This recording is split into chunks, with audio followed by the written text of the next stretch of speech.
Hello everyone, this is the University Hill Journalism Club. I'm Moses. And I'm Matthew. If you didn't already know, school is reopening on September 14th. This means that everything will be back to normal, right? Not really. In fact, from extracurricular activities to everyday schedule, everything has changed.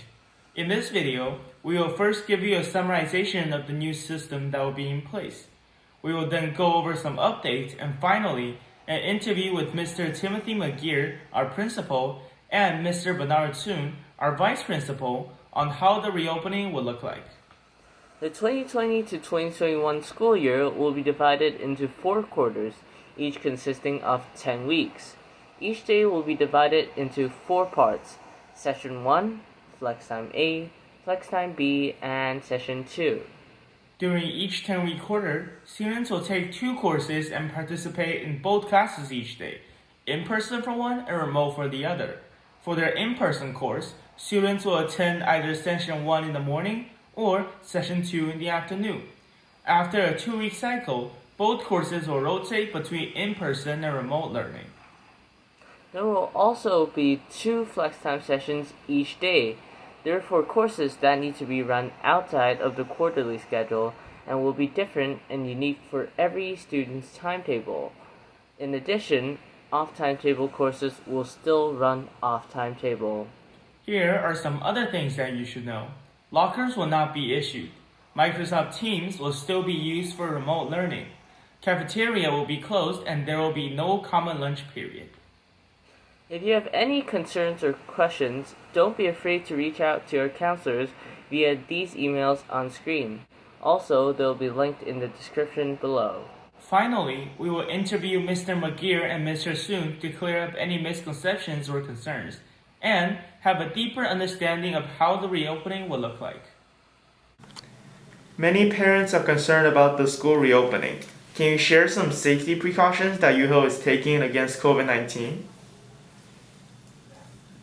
Well, thank you for that excellent question. I want to reassure all of our students and all of our parents that health and safety here at Uhill is our number one priority. And with that in mind, we're taking a number of precautions to make sure that we decrease any chance of transmission of the virus at school. The first set of precautions we're taking is hand sanitizers. So students are expected to sanitize when they come into school, when they come into classes, when they leave classes. We also are emphasizing social distancing. So social distancing throughout the day, social distancing in the hallways, social distancing within classes themselves when kids are in session. Another safety precaution is we have organized the traffic flow in the school directionally so that, again, to help with social distancing, we have up down staircases and up and down staircases and really clear directional flow of traffic throughout the day. We are emphasizing the importance of self-checks for all people in the learning or in our learning community to understand whether or not there's any symptoms that they may have that could be within the COVID system's descriptors, and to make sure to stay home when if that is the case. So we also are asking parents to play a very important role in this, in doing a self-check at home, and we are sending self-check forms home for parents to use to be able to check symptoms with their own sons and daughters in order to make the decision about whether they can safely send them to school. The main point is we have to work together as a community within the parameters and the guidelines laid out by science and the public health officer in order to keep the virus at bay. We feel confident that we have a good plan, and we're so happy to have students back in the building to be able to learn and grow and develop those relationships with friends and teachers in a safe and socially distanced way. But we know that face-to-face learning is so important, or opportunity is so important for students' growth. So within the health and safety parameters as well, depending on what stage we're at, this schedule can contract and expand accordingly. So if we are given the signal that we can bring more students safely back into school, we'll be easily able to expand that time that students are spending within this quarterly system. here at school, or contracted if there is a transmission event and we do need to close a learning cohort as a consequence of that. So cleaning protocols, as well as it relates to health and safety, are thorough. They've been increased, the budget's been increased. I also want to say that teachers have been given PPE, but I want to say a huge thank you to our parent community, to our PAC, for the kind donations that are coming in around support for the health and safety of our learning community. So together we can keep Uhill safe, and we can keep Uhill moving forward.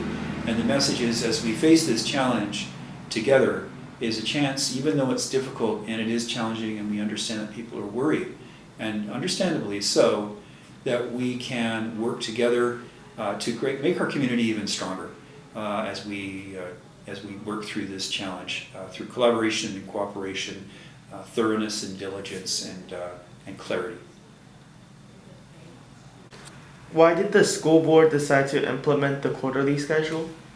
Well, that's a great question. And there was a lot of thought through the spring and over the summer about what was the best system to implement citywide. So this system is the same in every single school in Vancouver. And many school boards for secondary schools have gone with the quarterly system. Other systems were looked at, semestered systems, the system that was implemented in June, which could expand and contract according to what stage we were in, a very complicated system that there was a chance to pilot that. And through all of that brainstorming and through some of that practical experience, it turned out that the powers that be deemed that the quarterly system was the best. And I have to say that I think it is the best as well, given our circumstances. What it allows us to do, the quarterly system that's hybrid, it allows us to keep the social distancing. It allows us to have classes and numbers of students and adults in the school at any one given time that we feel is safe and controllable. The idea within this quarterly system is, again, to give the kids and the students a chance to take those 2 courses every quarter, and yet do it in that hybrid fashion in 1 to 15 learning cohorts. So that's well below the 120 learning cohort. It allows teachers to connect directly with students, because we know there was lots of challenges with that, with being completely online. But it also allows for the online learning to continue. And it allows for each teacher and all students within the 2 courses they'll take per each quarter to connect directly with their students. So we think that's good. It's the best of both worlds as it relates, as far as dealing with the pandemic goes. The main concern around this was health and safety, small learning cohorts, but giving students the opportunity to connect directly with teachers, so that students weren't left completely online and remote. That worked for some students, but for many others it didn't. So we think it's a solid plan, it's a safe plan, and we know there's going to be challenges with it, but it's allowed us to get back in school and feel confident about the health and safety measures that are being taken in order to create as safe a learning environment as possible. Mr. Soong, how would a typical school day look like for students? A typical school day. Well, one day, very similar to before, we'll have 4 sessions. The first session, starting at 8:40, would be 105 minutes to 10:25, and that would be half of a class seeing a teacher face-to-face. If your course code has an A on the end, you would see a teacher at 8:40 to 10:25. After that first session will be session number 2, which is what we call Flex A. Then there's a lunch for our staff, there's a Flex B, and then there will be a last session, or session 4, which would be for the second half of the face-to-face class. So for example, if you have a class code that has a B on the end, then you would come in the afternoon. So one class, split in half, you will either come in the morning or the afternoon, you'll see that teacher once. The other class that you have in quarter 1, that one would be done remotely during those flex blocks between 10:30 and 1:15. that's when the teachers would have time to do those. Again, when we go to the quarter system, usually you have 8 classes throughout the year. You would only have 2 classes in one quarter. After 10 weeks of that model, then you'll switch to the next quarter and the next quarter and the next quarter. So, back to the daily, if you have one teacher you see face-to-face, you're going to see that teacher for anywhere from 1 to 2 weeks in a row. Then that's going to switch. So the class you were doing remotely, you'll see that teacher face-to-face. In the class you were doing face-to-face, you'll now do that remotely. There's a grid that's going to come out to all the parents. Some students have seen it in orientation. It's going to have these yellow and green zones. Whenever you go from a yellow zone to a green zone, that's when you switch from face-to-face to remote. I will just say one thing about flex. Flex is when you can get extra help from your teachers, but we've also decided that some classes would be better suited in a year-long schedule so that students can get help for much longer than 10 weeks. There are some classes that really fit that. So if you are in a flex class, your teacher will get in touch with you and they will give you a concrete schedule which will then communicate to parents. So hopefully that helps, and it's very different, but again, trying to keep things separate, keep the cohort small to keep all of our students and staff safe. That's everything for today. We hope this video cleared up some of your confusions and gave you a better understanding of how the school reopening will look like.